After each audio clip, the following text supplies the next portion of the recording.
Hi, hello friends, welcome to my channel Candlestick Psychology. ఈ 10 trades right ఎలా చేసావో ఒకసారి చెప్పవా?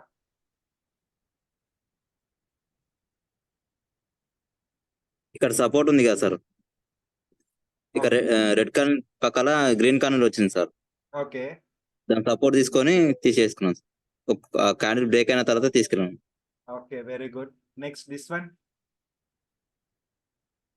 ఇది కూడా సేమ్ సార్. ఇతర రెడ్ కాయిన్ పక్కల గ్రీన్ కాయిన్ వచ్చింది కదా సార్. కింద బాటం కొంచెం తీసుకొని తీసుకున్నాం sir. Okay, very good.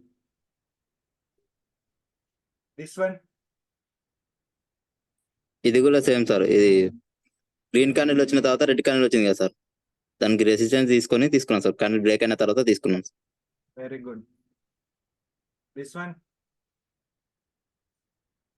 Red candle పక్కల గ్రీన్ క్యాండిల్ వచ్చింది కదా సార్. దాని కింద బాటం కింద ఇది జోన్ లాగా తీసుకొని బ్రేక్ అయిన తర్వాత తీసుకున్నాం సార్. జోన్ లాగా కింద తీసుకొని చేసుకున్నాం. Very good. This one. ఇది రెసిస్టెన్స్ కింద తీసుకున్నాం సార్ పక్క. Okay, sellers entry point of వ్యూలో రైట్. అవును సార్. ఓకే. This one. ఈ జోన్ కింద తీసుకున్నాం సార్. బయర్స్ ఎంట్రీ పాయింట్ కింద జోన్ కింద తీసుకున్నాం సార్. ఇది ఇప్పుడు అర్థమైందా డిఫరెన్షియేషన్ ఏంటనేది క్లాస్ నువ్వు తీసుకునేటప్పుడు? అర్థమైంది సార్. రైట్ అయ్యే అని చెప్పి అన్ని అర్థమైందా? ఎందుకు నిన్ను 10 ట్రేడ్స్ డెఫినెట్ గా చేసి పంపించాలి, అప్పుడు అందులో రాంగ్ ఎందుకు వస్తుంది, రైట్ ఎందుకు వస్తుంది అనే విషయం నేను చెప్పింది. అవును సార్.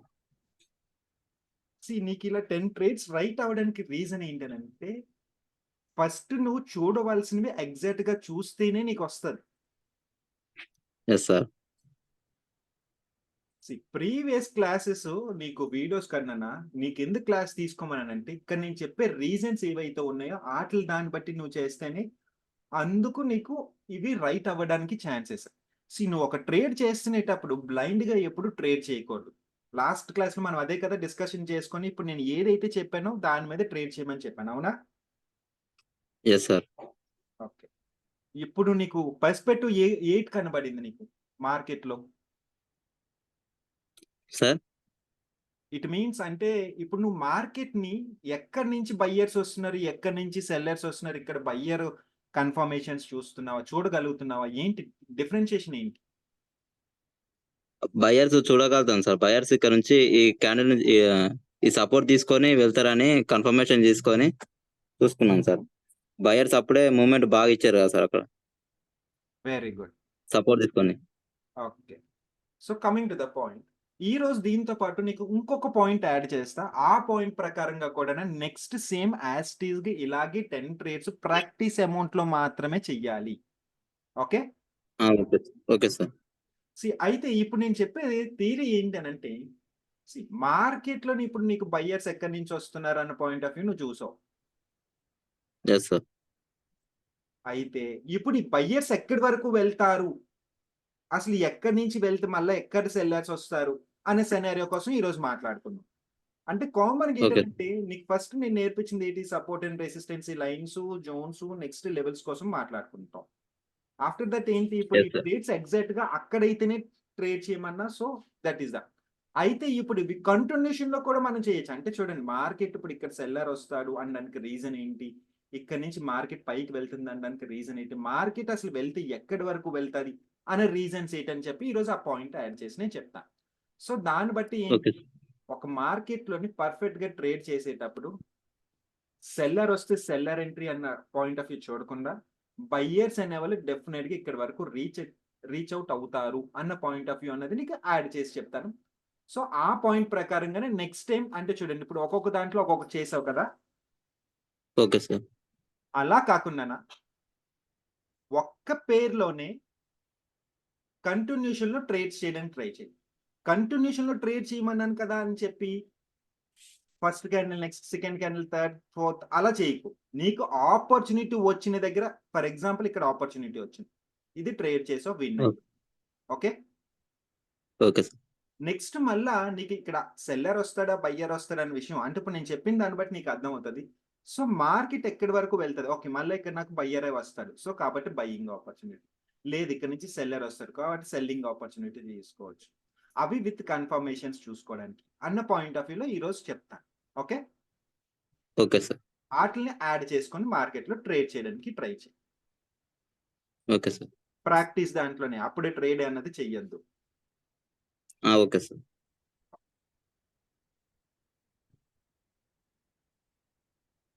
ఫస్ట్ ఆఫ్ ఆల్ ఏంటనంటే నీకు కంగ్రాట్స్ చెప్తున్నా, ఎందుకంటే 10 ట్రేడ్స్ ఎగ్జాక్ట్ గా నువ్వు చేయగలిగావు. So that is the super thank you sir. నువ్వు తీసుకున్న క్లాసెస్ కి.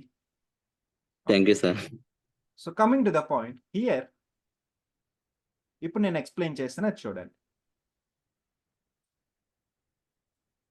మార్కెట్లో అసలు బయ్యర్స్ ఎక్కడి వరకు వెళ్తారు?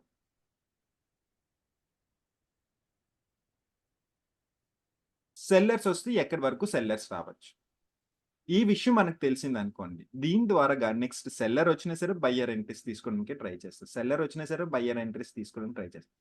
అలాగే బయ్యర్స్ వస్తున్నా సరే సెల్లర్ ఎంట్రీ తీసుకోవడానికి ట్రై చేస్తారు, బయ్యర్స్ వస్తున్నా సరే సెల్లర్ ఎంట్రీ తీసుకోవడానికి ట్రై చేస్తారు. Okay, okay sir. రీజన్స్ ఏంటనంటే ఇక్కడ ఒక రీజన్ చెప్తాను.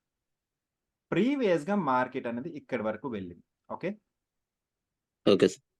ఎక్కడి నుంచి వెళ్ళింది market? Here. Okay, okay. So this one is the buying zone, అంటే బయ్యర్స్ అనే వాళ్ళు ఇక్కడి నుంచి వెళ్ళారు.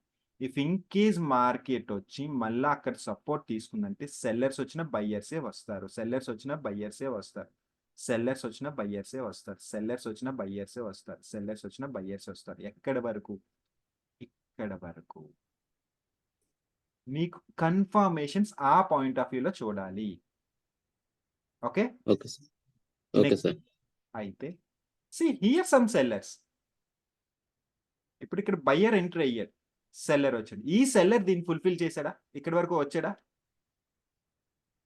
రాలేదు సార్. అంటే అక్కడ వరకు రాలేకపోయాడు అని అంటే నెక్స్ట్ బయ్యర్ వస్తాడు, నెక్స్ట్ మళ్ళా బయ్యర్ వచ్చాడు. ఇక్కడ మళ్ళీ బయ్యర్ ఏం చేశాడు? వీక్ అయ్యాడు, రైట్? Yes sir. ఎక్కడ వీక్ అయ్యాడు, ఎందుకు వీక్ అయ్యాడు అని రీజన్ చూడండి. This is the scenario. ఇక్కడ సెల్లర్ ఎంట్రీ ఉంది, అవునా? Yes sir. సో వీక్ అయ్యాడు. సో నెక్స్ట్ అనేది సెల్లింగ్ ఆపర్చునిటీ తీసుకోవద్దు, ఎందుకంటే మార్కెట్ అప్ సైడ్ వెళ్తుంది కదా, మీరు ఇప్పుడు అప్ సైడ్ కదా చూస్తున్నారు. అవును సార్. నెక్స్ట్ మళ్ళీ ఎప్పుడు తీసుకోవచ్చు? హియర్ ఇక్కడ seller weakened, wait for buyers entry. But ఇక్కడ బయ్యర్ వచ్చాడా? రాలేదు కదా, సెల్లరే కదా వచ్చాడు. అవును sir. So no trade. Here buyer వచ్చాడు, బట్ కంపారిజన్ చేసుకుంటే ప్రీవియస్ క్యాండిల్ తో కంపారిజన్ చేసుకుంటే this one is the weak candle, right? Yes sir. So కాబట్టి నో ట్రేడ్. నెక్స్ట్ మళ్ళా సెల్లర్ వచ్చాడు. ఇఫ్ ఇన్ కేస్ ఈ సెల్లర్ కానీ స్ట్రాంగ్ అయితే ఇక్కడి వరకు వచ్చేయాలి కదా, ఎస్ సార్. కానీ వచ్చాడా? రాలేదు. సో వెయిట్ ఫర్ బయ్యర్ అని. ఇప్పుడు ఇక్కడ బయ్యర్ వచ్చాడు, అవునా? Yes sir. నెక్స్ట్ బయ్యింగ్ తీసుకోవచ్చు. ఇక్కడ ఆపర్చునిటీ ఎక్కడ వచ్చింది? ఇక్కడ సెల్లర్ వీక్ అయ్యాడు, బయ్యర్ తీసుకున్నాడు. బయ్యర్ స్ట్రాంగ్ గానే ఉన్నాడు, మళ్ళా బయ్యర్ వచ్చాడు. బయ్యర్ స్ట్రాంగ్ గానే ఉన్నారు, మళ్ళా బయ్యర్ ఎంట్రీ తీసుకున్నారు. But here is the week. So Yes, sir. ఇక్కడ ట్రేడ్ ఆప్. ఇప్పుడు సెల్లర్ వచ్చాడు కదా అని చెప్పి మనం సెల్లింగ్ సైడ్ తీసుకోకూడదు. ఎందుకు? మనం మార్కెట్ ఇక్కడ నుంచి పైకి వెళ్తుందన్న పాయింట్ ఆఫ్ వ్యూలో చూస్తున్నాం, అవునా? Yes sir. సో కాబట్టి బయింగ్ సైడే చూద్దాం. ఇక్కడ ఏంటి? స్ట్రాంగ్ సెల్లర్ వచ్చాడు. So wait for weak seller. ఇక్కడ వీక్ అయ్యాడు కానీ బయ్యర్ ఎంట్రీ లేదు. నెక్స్ట్ మళ్ళీ బయ్యర్ Okay. ఎంట్రీ అయ్యాడు. ఓకే, మళ్ళీ ఇక్కడ సెల్లర్ వచ్చాడు. ఇప్పుడు ఏంటి? ఇక్కడ నెక్స్ట్ సెల్లర్ రాకుండా బయ్యర్ వచ్చాడు. బయ్యర్ వచ్చినప్పుడు ఏం జరిగింది? ఇక్కడ ప్రీవియస్ గా ఉన్న సెల్లర్ ని ఓవర్టేక్ చేశాడు, రైట్? Yes sir. ఇప్పుడు బయ్యింగ్ ఆపర్చునిటీ తీసుకో. Very strong candle. So wait for weak seller entry. ఇక్కడ సెల్లర్ Yes, sir. ఎంట్రీ అయ్యాడు. నెక్స్ట్ వెయిట్ చేయండి. మళ్ళా స్ట్రాంగ్ సెల్లర్ వచ్చాడు.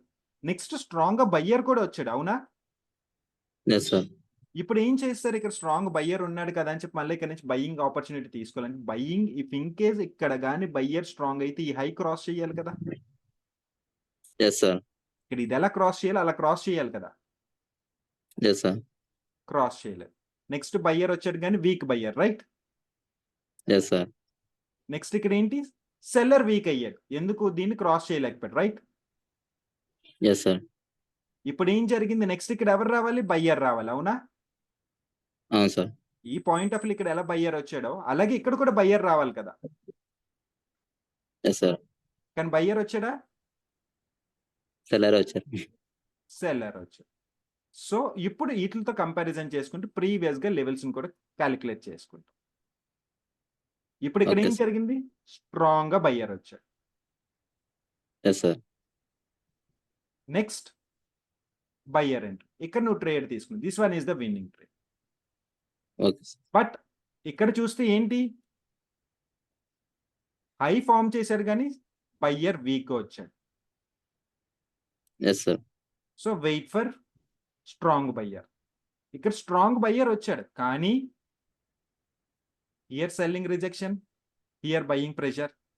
సో ఈ లెవెల్ని క్రాస్ చేయలేదు, వెయిట్. ఇక్కడ ఎంట్రీ తీసుకోకూడదు, సెల్లింగ్ సైడ్ చూడకూడదు, బయ్యింగ్ సైడ్ చూడకూడదు. Next okay sir. ఇప్పుడు ఇలా క్రాస్ చేసింది, సెల్లర్ వీక్ అయినంత వరకు వెయిట్ చేసి అప్పుడు అలా ఇక్కడ ఏ పర్స్పెక్టివ్స్ యూస్ చేస్తారో అదే పర్స్పెక్టివ్స్ తోటి కంటిన్యూషన్ లో 5 to 10 ట్రేడ్స్ చేయడానికి ట్రై చేయండి. Okay sir. Okay okay sir. Okay, నేను ఈ వీడియో పంపిస్తాను, ఒకసారి చూడండి, చూసి నాకు చేయండి. Okay, okay sir. Point number 1 is previous గా బయ్యర్ ఇక్కడ స్టార్ట్ అయితే ఎక్కడి వరకు వెళ్ళాడు, ఇక్కడి వరకు వెళ్ళాడు, ఇది సెకండరీ. బట్ కంటిన్యూషన్ లో చూసుకుంటే ఇక్కడ నుంచి ఇక్కడ వరకు ఎవరున్నారు, బయర్స్ ఉన్నారు సార్. సో బయ్యర్, సెల్లర్ వచ్చిన బయ్యర్ వస్తాడు, సెల్లర్ వచ్చిన బయ్యర్ వస్తాడు, సెల్లర్ వచ్చిన బయ్యర్ వస్తాడు, సెల్లర్ వచ్చిన బయ్యర్ వస్తాడు, ఈ లెవెల్ వరకు. Clear? Okay sir. Clear sir. అది మీరు ఐడెంటిఫై చేసి నాకు పంపించడానికి ట్రై చేయండి. Okay, okay sir. అయితే క్లోజ్